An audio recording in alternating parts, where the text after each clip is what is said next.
contramão dos esforços nacionais pela contenção do coronavírus, Jair Bolsonaro dobrou a aposta na irresponsabilidade. Em rede nacional de rádio e televisão, ele minimizou a pandemia, chamou de gripezinha ou resfriadinho, atacou governadores e criticou a imprensa. Ignore o presidente, proteja a sua família e fique em casa. Vamos comentar esse pronunciamento oficial do presidente da República em rede nacional hoje aqui no Livre Notícia. E para isso, ao meu lado, eu tenho o nosso diretor de políticas públicas, Magno Cal. Bom dia, Magno. Bom dia, mano. Bom dia, Gontijo. E também o nosso diretor executivo, Paulo Gontijo. Bom dia, Gontijo. Bom dia, pessoal. Tudo bem? Já deixa o seu like aqui no vídeo, se inscreva no canal, compartilhe com seus amigos e ative o sininho para não perder as notificações, porque de segunda a sexta-feira, em quarentena, cada um de nossas casas, o Livre Notícia continua trazendo um conteúdo novo para você, sempre com os principais destaques do dia, para quem defende a liberdade por inteiro.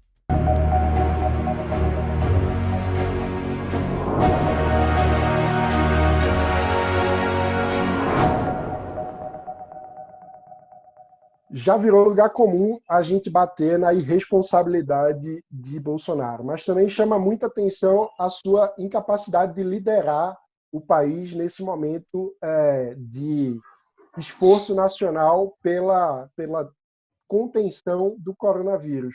O que é que mais chamou a tua atenção no pronunciamento de ontem à noite, Gontijo? A dobrada, redobrada ou triplicada da aposta no confronto, né? A sensação que eu tenho é que uma semana atrás o presidente estava brigando com os governadores e alguém falou, olha, um pouco de bom senso, né? E depois que, sei lá, um Carlos Bolsonaro da vida foi lá e buzinou no ouvido dele, não, agora vamos para porrada, vamos enfrentar os governadores, vamos mostrar quem manda, que isso é tudo histeria. Achei um pronunciamento, assim, de novo indigno do cargo da presidência da República. É alguém que aproveita a cadeia nacional para espezinhar a imprensa, para criticar governadores, para ser irônico com o depoimento de um médico, né, do Drauzio Varela, para espezinhar o Drauzio Varela. O presidente da República está perdendo tempo de cadeia nacional no meio da maior pandemia que a gente já viveu, possivelmente uma das maiores crises econômicas da história, espezinhando o Drauzio Varela. Assim, é inaceitável. Inaceitável. Magno, para você, o que é que mais chama atenção? Me chama a atenção a total ausência de plano, a total ausência de substância, a total ausência de conteúdo, que confirmam que Jair Bolsonaro não tem tamanho para ser presidente da República do Brasil. A gente vive a maior emergência pública do Brasil em muitas décadas e o presidente não tem nada a apresentar. Qual é a linha do governo? Qual é o plano do governo? No último pronunciamento, o presidente foi à TV pedir para as pessoas ficarem em casa. Por mais que depois sabemos que Bolsonaro tenha compartilhado em suas redes imagens das manifestações, tenha ido encontrar os manifestantes, o último pronunciamento dele em rede nacional, ele pedia para as pessoas ficarem em casa. Hoje, ele vai, diante do agravamento da situação, hoje, ao contrário daquela ocasião, hoje nós temos centenas e centenas de casos, temos 3 dezenas de mortos, e o presidente vai à televisão, ao contrário do que disse da última vez, pedir para as pessoas voltarem ao trabalho.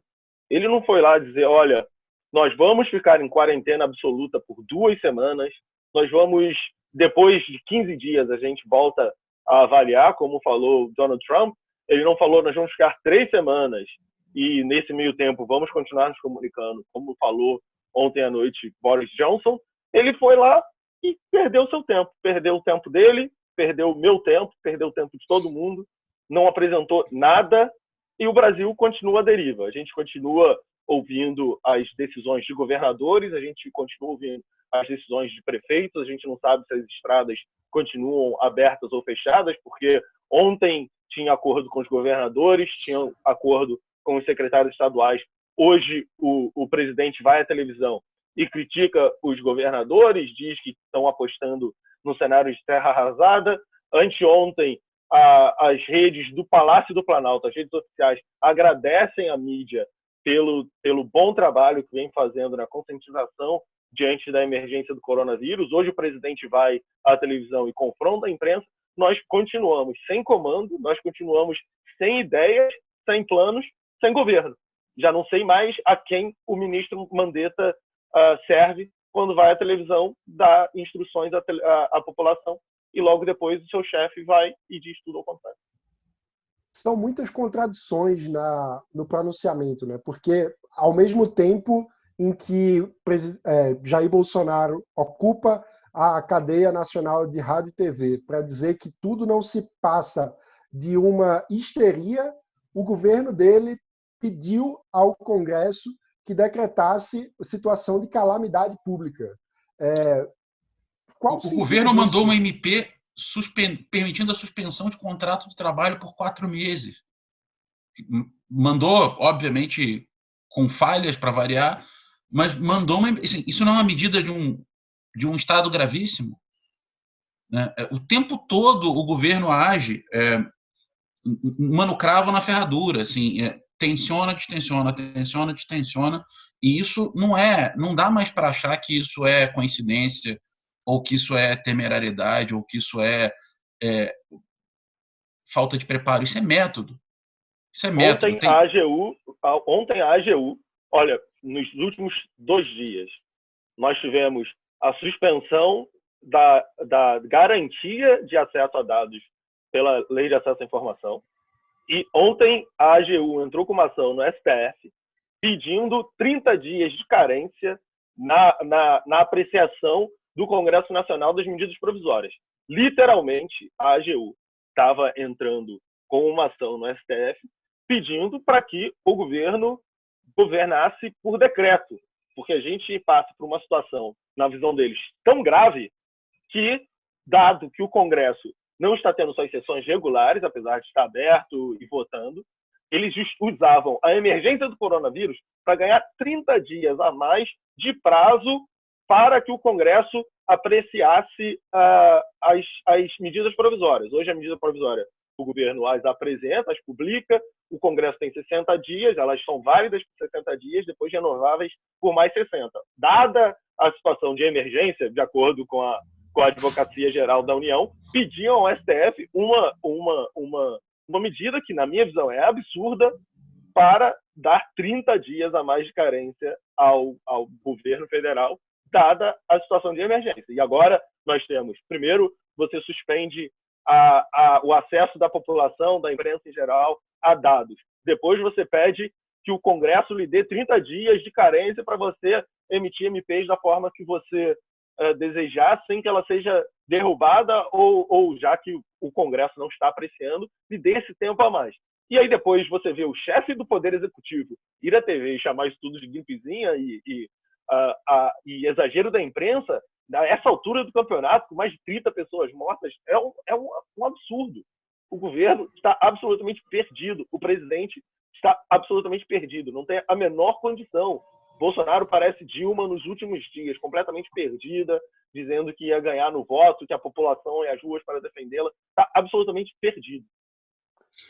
Inclusive, durante o pronunciamento, houve provavelmente o maior panelaço até agora registrado. E só para trazer dados oficiais do Ministério da Saúde, para o dia 24 de março, são 2.201 casos confirmados e 46 mortes em decorrência do coronavírus. Contígio. Eu ia dizer que assim, a gente tem que rezar para ser Dilma e não ser Nero, né? O meu medo é exatamente a aposta no confronto, eclodir um conflito muito maior com algum tipo de ruptura institucional. Eu não tinha esse medo, eu não sou dado a catastrofismo, mas eu fico muito preocupado quando você conjuga suspensão de direito, fechamento de dado, aumento dos poderes do governo, do poder executivo, um Congresso que não está conseguindo se reunir com frequência, então tem brechas para atuação, e um presidente que, enfim, resolve literalmente chutar o balde, né? Chutar o balde como chutou hoje, assim. E não são e as falas são todas muito calculadas. É interessante porque tem uma ironia de dar parabéns para a imprensa porque mudou o tom de ontem para hoje, mas ao mesmo tempo vai lá e espezinha a imprensa. Fala que é uma minoria de governantes, de governadores e prefeitos, mas está falando dos 3 maiores estados do país em termos de população. Então, assim, Está falando do prefeito de São Paulo, da maior está falando do cidade do prefeito de país. São Paulo, está falando do prefeito do Rio, aliado dele. Do que esse cara está falando? Né? Assim, isso é assustador. Isso não é uma minoria. Você não pegou o prefeito de Maricá, de Crato e de Quixeramobim e são só eles 3 no país inteiro, entendeu? Não é isso. Você está falando de muitos milhões de pessoas que estão restritas em casa, sem poder se mexer, com o comércio fechado, pagando preço para não se contaminarem e não contaminarem os outros. Sociedade civil se mobilizando, levantando dinheiro, doando leito, respirador, mudando fábrica, e a histeria é assustador. Assim. Eu acho que a gente vai ficar um pouco fala indigna da presidência da República. Como escolhemos mal. Como escolhemos mal. E para além disso tudo, ainda trazendo muita desinformação sobre aspectos que são práticos para o combate à doença, ao minimizar, por exemplo, a suspensão das aulas de crianças, ele minimiza o fato de que as pessoas são não somente pacientes que se infectam, mas também vetores que alastram a doença, que se multiplica em progressão geométrica se deixada à própria sorte. E ainda fala sobre pesquisas que estão sendo feitas com a cloroquina, que todos os especialistas já deixaram claro que se trata ainda de pesquisas preliminares, sem comprovação científica, num contexto em que se trata de um remédio que já é usado por várias outras doenças e que está em falta nas farmácias, porque as notícias irresponsáveis provocaram uma corrida às farmácias das pessoas esperando, estocando remédio sem necessidade, sem comprovação científica, e ainda por cima trata como se fosse uma gripezinha ou um resfriadinho para ele, em função do seu histórico de atleta, no mesmo dia em que as Olimpíadas foram adiadas por um ano em função da pandemia. É surreal. É importante que os brasileiros saibam de uma coisa. Não é questão de ser de esquerda ou de direita, de ser conservador, liberal ou socialista. São medidas que têm uma unanimidade entre os governos do mundo. É o governo comunista da China, é o governo de direita do Japão, é o governo de direita da Alemanha, é o governo de esquerda da Espanha. O governo nacionalista da Índia. É o governo nacionalista da Índia, é o governo conservador da Grã-Bretanha, é o governo de direita dos Estados Unidos, é o governo de esquerda do Canadá. Todo mundo, nós somos o pária do mundo. O Jair Bolsonaro é o pária do mundo. Só nós estamos com essa abordagem em relação ao coronavírus. A Inglaterra, que tem muito mais dinheiro que o Brasil, muito mais recursos para investimentos do que o Brasil, muito mais leitos per capita do que o Brasil, tentou uma abordagem sem quarentena. Ontem, o primeiro-ministro conservador, vida inteira no Partido Conservador, da Grã-Bretanha, foi à televisão dizendo, gente, tentamos outras coisas, não dá, é perigoso, vamos fechar, daqui a 3 semanas a gente conversa. Bolsonaro se coloca como pária e desperdiça o tempo de rede nacional que tem na TV. Podia usar o tempo de rede nacional, como qualquer governante racional faz, para dar orientações à população. Aquele tempo é reservado para o governo federal para orientar a população, para espizinhar o Drauzio Varela, ele faz no Twitter dele, ele faz para os filhos dele. Aquilo ali é a função, é uma posição do chefe de Estado. E o que a gente tem é um cara completamente perdido. Não me dá nenhuma alegria constatar isso, mas, sinceramente, nesse momento eu não consigo ver como a gente vai durar mais 2 anos e 9 meses nesse ritmo. Eu não vejo Bolsonaro e seu governo montando uma base para conversar com o Congresso Nacional. Nós vamos ter quase 600 de cadáveres vítimas do coronavírus no Brasil. A gente tem muito problema de reportar o número de vítimas, o número de contaminados. É muito difícil o acesso aos testes ainda no Brasil, então é provável que já tenhamos passado da meia centena de corpos há algum tempo. Mas oficialmente vamos chegar a meia centena de corpos talvez amanhã. Não, meia centena, a gente já está em 46. Já foram 46 hoje. Já estamos chegando nos 50 e o crescimento é exponencial. Tem gente calculando que Não é o presidente falando enquanto morreram 3 pessoas na China. É o presidente falando com 46 mortos no Brasil. Não é o presidente tuitando falar que alguém pegou uma gripe. Não é isso. A comitiva do presidente foi vetor de transmissão. A comitiva do presidente foi vetor de transmissão dessa doença. Foram 26... O principal conselheiro está infectado. Foram 26 casos.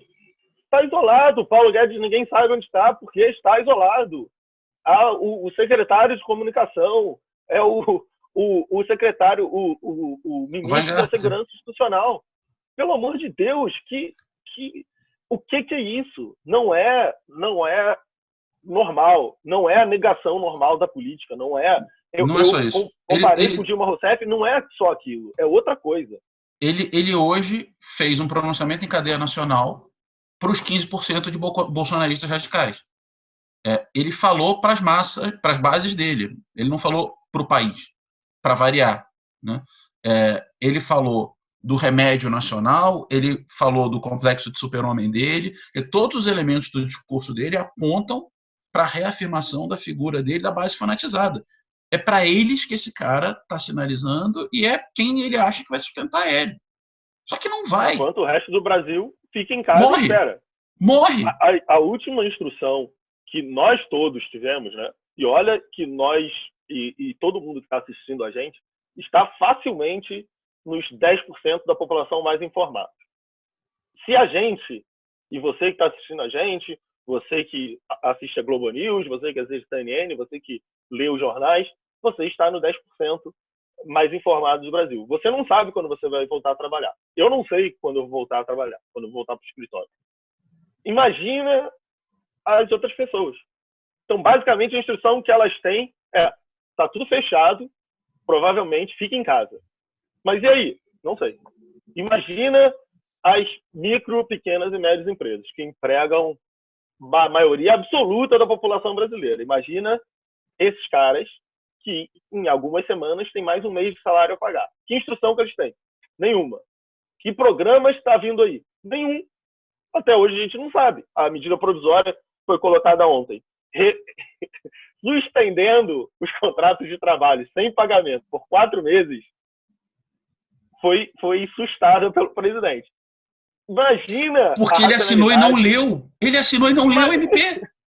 Mas o cara foi para a televisão dizer que isso não é nada, que a gente tem que voltar para o trabalho. Mas ontem ele propôs uma MP para suspender os contratos de trabalho por 4 meses, sem pagamento. E hoje ele está falando, vamos todo mundo voltar para o trabalho.